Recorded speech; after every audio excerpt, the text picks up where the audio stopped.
Hello, everyone. Dave here. Thank you for tuning in so much, as always. Today, I figured I'd just make a quick video, very casual, talking a little bit about the latest news around relativity space, one of the up and comers to the rocket industry over the past few years. You may also hear Teddy chiming in the background as well downstairs. Been a lot of news around them lately, and I think, I've never made a big secret of the fact that I wasn't a huge fan of their strategy and didn't really believe in the company. But I also don't want to be too negative when, there's people putting their heart and soul into building a new rocket. And I'm just some guy out there on the internet, not really building anything, just kind of, talking and hanging out with you guys. So I always try to be very respectful of people who are actually out there building stuff that's going to go to space. But I do want to, share my thoughts around this latest relativity news, why I'm not feeling very good about the company still, even after these latest updates. So, quickly rewinding the clock for those of you who haven't followed the relativity story from the beginning and are curious, what is going on here? What am I talking about? Well, back in the day, they started with a Terran-R rocket. CEO Tim Ellis said it was going to be completely 3D printed, pretty much 99.9% or something like that, 3D printed, a concept which seemed very odd to a lot of people out there. I mean, 3D printing, sure, will work well for certain components, especially small things that need to be very precise, can make a lot of sense for 3D printing. Rocket Lab famously 3D printed their Rutherford engines on Electron, and sure, with engines, yeah, it makes a lot of sense. Some other components, yeah, it makes a lot of sense. But when we're talking massive structures, 3D printing them, at least according to a lot of experts out there, just didn't seem to make much sense at all. So it was a little bit of an odd thing for relativity to be going down this path, and their 3D printing tech really got hyped up to no end. The company raised massive amounts of capital. I believe it was about $1.4 billion to work on their rockets. So they took a while, did get Terran-1 off the ground. They were struggling with some 3D printing of these large structures. From what I understand, they had some cracking of domes and structures that was causing issues. But by all accounts, Terran-1's first launch was quite successful. Didn't quite get to the final desired orbit, but, they got through stage separation, made it a lot farther than a lot of rockets do on their first attempt, and was like, okay, this was a pretty good first attempt. Good for them, Pretty much immediately after that, though, they canceled Terran-1, decided they're going to basically focus only on their larger next-gen Terran-R rocket, which looks a lot like a Falcon 9, except a bit bigger, kind of like a scaled-up Falcon 9. Now, that one was also originally going to be 3D printed, and it was also going to be 100% reusable, which is, of course, that holy grail of rocketry that Elon Musk likes to talk so much about, being what we really need to make the species multiplanetary and kind of increase our mass to orbit and to take the next big step forward in terms of the space industry. So, not long after that, there was, reports on issues with Terran-R and issues 3D printing some of their big structures there as well.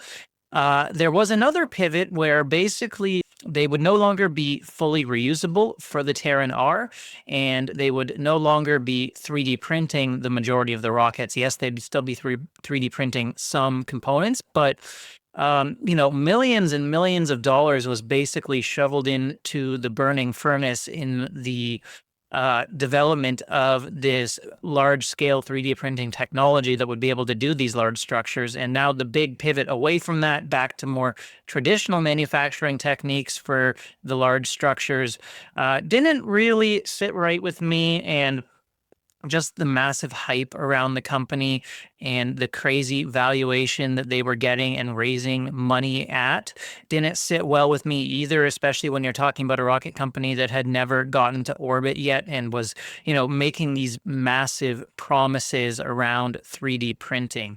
Now, enter Chamath Palihapitiya a few years ago, famous VC. A lot of you are probably aware of him.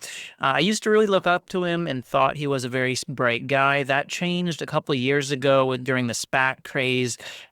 He really cashed in on companies like Virgin Orbit and basically made a killing out of bringing them public, hyping them up, and selling out his own shares before the crash. And a lot of retail investors really got destroyed over that. And Virgin Galactic right now, valuation sitting at something like $113 million, where they were valued at like, multi billions of dollars back when Chamath sold, if I remember correctly. So yeah, not a big fan of him anymore. He is a big investor in Relativity. Let's go back to 2023, just a few short years ago. Hear what he had to say about Relativity and also other rocket companies and Rocket Lab as well. In particular, if you listen to his comments on people out of New Zealand. Let's take a listen to that. Who do you have, Chamath, for your biggest business winner of 2023? I'm going to pick something out of my portfolio. Mm-hmm. I think I'm the only non-trivially large investor in both SpaceX and Relativity space. Relativity space has a huge, SpaceX is clearly just crushing on all cylinders. And they're really the only game in town with respect to launch capability. And if you just Google it, you'll see that the Europeans, have a hit or miss capability on launch. The Russians are completely unable to do launch now because of all of these sanctions. The private companies in New Zealand or the United States have also had fits and starts, really incapable. Relativity, which is now the second most highly valued space business, is about to do a launch in the third week of January. And the big difference between it and SpaceX, which is sort of why we did it, this is a early YC company. I did the Series A and kind of went along the whole way. They have 3D printed everything. And the reason why 3D printing is interesting is you take so if you think a rocket costs $5 billion if built by NASA, Elon was able to take that to 100 to 500 million. And if you 3D print everything, you can take that cost to like 5 to 50 million. And so it allows you to just have this repeatability and manufacturability. Now, SpaceX also has a lot of 3D printed parts, but Relativity is entirely 3D printed. It has a launch in 3 weeks at Cape Canaveral, I think. And we have a $10 billion order book that gets unlocked. So I don't know how to see beyond a lot of these market forecasts right now. So I'd rather pick a company. I'll pick something in my portfolio. If the rocket does not blow up, there's a $10 billion order book, and this company is now on a trajectory to be as valued as SpaceX. All right. Okay, so now let's cut to today with his all-in pod, and he actually just talked about the latest news around Relativity, which is that Eric Schmidt is bringing in a ton of money if taking over, becoming CEO. If you're not too familiar with Eric, he was the former CEO of Google, and I generally thought did quite a good job running Google, was quite a smart guy, but this move really caught me off guard. Let's take a look at what Chamath said, and then we're going to go from there. I'll tell you a very quick story. I was also an investor in Relativity. I think I owned about 10% of the company. And I just got recapped out of that business because they needed a lot more money than folks were willing to give it. And then Eric Schmidt just stepped up and offered, I think, $3 billion to the business. And I kind of said, no, I'm done. I'm out of here. So, Recaps are painful. You put all that money in. I think I took a $380 million loss. It was not a good week 2 weeks ago. But anyways, that's not the point. The point is SpaceX is the best. There is nobody even close. The next closest alternative is years and years away. Would we benefit from more capacity? Sure. But the reality is they are the only solution. Okay, so Chamath losing $300+ million and basically is out of Relativity just like a year and a half after saying it was his big pick for 2023. Clearly things have changed and, things didn't work out for the company. So, I try not to be negative and wish people ill, but I don't have a lot of sympathy to muster for Chamath being a billionaire, being someone who made a ton of money off of retail investors with a ton of SPACs that didn't turn out well, not only of course Virgin Galactic, where he was actually, I believe, the chair of the board for a while there as well, but other companies too. And, Clover Health being one where I think he got sued for that. I think he was getting sued for Virgin Galactic and others. So yeah, not a lot of sympathy for him there. That brings us to today, where Relativity going under a massive restructure because they basically ran out of capital, ran out of funding. No one wanted to put more money into this company where the original thesis is basically dead, where you would 3D print everything and they would be fully reusable. The specs of Terran-R looking a bit less impressive than they used to. Now it's just kind of like a little bit of a bigger brother to Falcon 9, but very similar.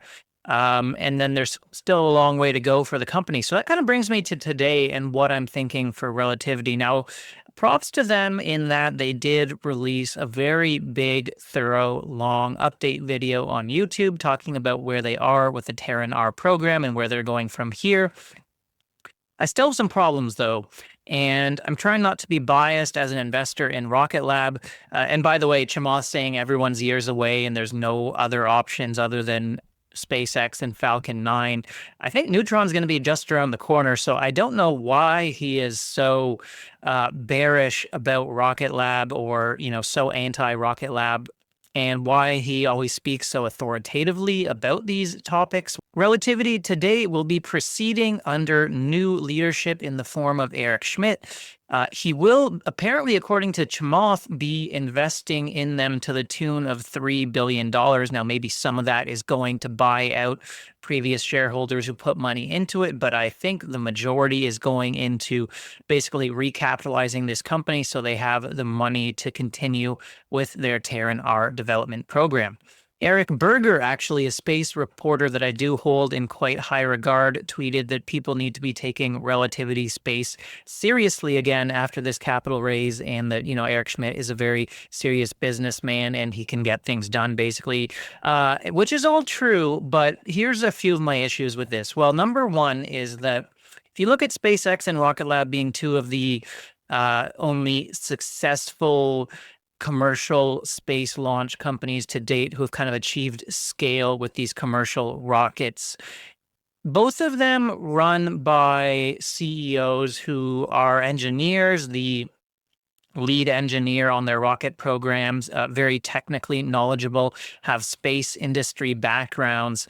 And you look at companies that seem to fail when they're trying to start a new rocket, they tend to be more like business people, people who aren't as technically knowledgeable and really in on the design decisions. I don't know why that is, but it just seems to be the trend we're seeing. So Eric Schmidt, former software guy, former Google CEO, no real history of working in the space industry, and certainly not being, well, I'm sure he's a great engineer maybe when it comes to software, but in terms of designing rockets and aerospace, I don't think he has much of a history there. And the other thing is that rocket development programs are incredibly grueling, at least notoriously so, and very hard to get off the ground. Eric's now, from what I understand, about 70 years old. So, how much energy, how many late nights and weekends does he, as a billionaire worth something like $26 billion, really want or have the energy to spend on trying to get this thing to the pad? A really Herculean task, as I'm sure a lot of space industry folks will know. That I'm not too sure about, so I have questions around new leadership and the CEO. I will say they have plenty of money now. How much Eric is willing to put in beyond this $3 billion, if that number is real, I don't know, but that's a heck of a lot of money to develop a new rocket. Neutron from Rocket Lab will be coming to the pad for about $300 million, maybe a little bit more for a first launch, which I think is a impressively small budget. But the thing that I've heard many times before is that money is not just the silver bullet in developing a rocket, and it's not the answer. And sometimes having too much money actually works against you. And has you developing a culture that is not urgent and, lean and mean, trying to get things done. Remember, SpaceX was built in the furnace of having barely any cash, constantly under concerns of going out of business as they tried to deliver Falcon 1 and Falcon 9, because Elon wasn't the richest person on the planet back then. They really developed this lean, mean, do everything for cheap mentality that has served them well to today. Rocket Lab similarly didn't have a ton of money and developed that mentality. Then you look at a company like, say, Blue Origin, which had basically limitless money with Jeff Bezos, taken them much longer to get an orbital rocket off the ground. New Glenn finally going, so congrats to them on that. But I think you can really see in the culture of the business the difference from having all that plentiful cash available. So you do worry a little bit, or at least I worry a little bit about Relativity having potentially too much money now with Eric Schmidt, but certainly you do need a good amount to get a new large heavy lift vehicle to the pad. We'll see how things go with that. And obviously they're now talking about relocating from where they are now to Texas so that they don't have to ship large rockets through the Panama Canal, because their rocket, unlike Falcon 9, will be too big to transport via roads. And if they're sending it across country, you got to send it all the way down through Panama Canal and back up the other side of the continent. A very expensive, slow, logistically problematic process. So tons of new things going on here. Pivot from 3D printing to more traditional suppliers. They're working with external suppliers, whereas they were previously talking about having everything in-house. The new CEO, yes, he has a ton of money, but he also is not an aerospace guy and is a bit older. So, how much energy does he really have to go into these things? I guess he just wanted to get into space. Maybe he's found it interesting. I don't know why so many of these, Silicon Valley software billionaires end up wanting to go into space. It's an interesting trend, but this, I guess, will be his big final move and final company he's going to try and build and turn around. And yeah, the other thing just with Terran-R's new design and the fact that they're not 100% reusable. They're not planning to reuse their second stage right now. In fact, even with the current plan, Block 1 of their first stage during their Block 1, which is like their first model, they're not even going to reuse the booster during that phase. That phase, they plan to recover it and learn from it. And then I guess Block 2, they'll apparently try to refly a booster, whereas I think Neutron, they're going to be trying to refly perhaps even the second booster if they can get it to land successfully, or well, I guess I shouldn't say that for sure, but they're going to plan to refly sooner. So I don't see what this new Terran-R really has going for it. They don't have 3D printing going for them. They don't have coming to market first going for them, because now it's looking like Rocket Lab and maybe Firefly's MLV will get to market before them. They don't have the full flow stage combustion engine going for them, from what I understand. And yeah, what do they have going for them? What's their differentiator? Basically, from what I can tell, it's just that they are not SpaceX and that their rocket is bigger. But bigger is not necessarily always better, because that can bring you into closer competition with not only Falcon 9, which already has that scale factor going for it, but also Starship, because if you're a really big rocket, now Starship coming online trying to be really cheap starts to look like more of a competitor, versus Starship competing with smaller rockets, may be completely different segments. Plus, you also have New Glenn already online as well. I should have mentioned that. So that's another one that comes to market before Terran-R. So I just kind of don't see what their differentiator is, what their edge is, and how they will be able to outcompete other companies. The other thing is, I just think pure launch is a bad business to be in. It's pretty scary. I think there's a reason why SpaceX is focusing on Starlink so heavily, and a lot of their revenue comes from that now. The launch TAM, total addressable market, is only something like $10 billion right now, where satellite manufacturing is something like $30 billion. And once you get into like a Starlink or providing services from space, then you're talking $300 billion plus. So not even that big of a market to really disrupt with Terran-R. Relativity, of course, right now, still a pure launch company. So the ceiling seems kind of low on that business as well. Of course, they could potentially pivot. Well, I shouldn't say pivot, but they could potentially get into the satellite side of things like Rocket Lab has, like Firefly has with their lunar lander and others, but they haven't made any announcements to that regard yet. So seems like a pretty tough place to be in. The other thing to keep in mind is that Relativity sold tons and tons of low-cost launch contracts for Terran-R already, and I think they did that when they were originally planning to be able to cheaply 3D print these whole rockets. So those will definitely be cash burning contracts. And yes, hopefully if they can launch them, it will kind of prove out that the rocket is capable, but they'll be launching for customers at a loss for quite a while as well. So in that point of view, they'll also have a road ahead of them to get to profitability, a very tough road, because launch, not historically a very profitable business, but if you bring it together with the space systems, it can facilitate good things in your Starlink or your own constellation. So that's where we stand with Relativity today. New leadership, potentially moving their manufacturing base across the country, trying to get a new rocket going. Tons of money, at least they will have, but I'm a little skeptical about the edge that Terran-R will have and the success that Terran-R will have. Sorry for any early Relativity investors who did take losses on this one, but the whole concept seemed a little odd, and the hype and the theory that they would somehow be able to bring costs 10 times lower through 3D printing the whole rocket, as Chamath said, was always just a little wonky to me.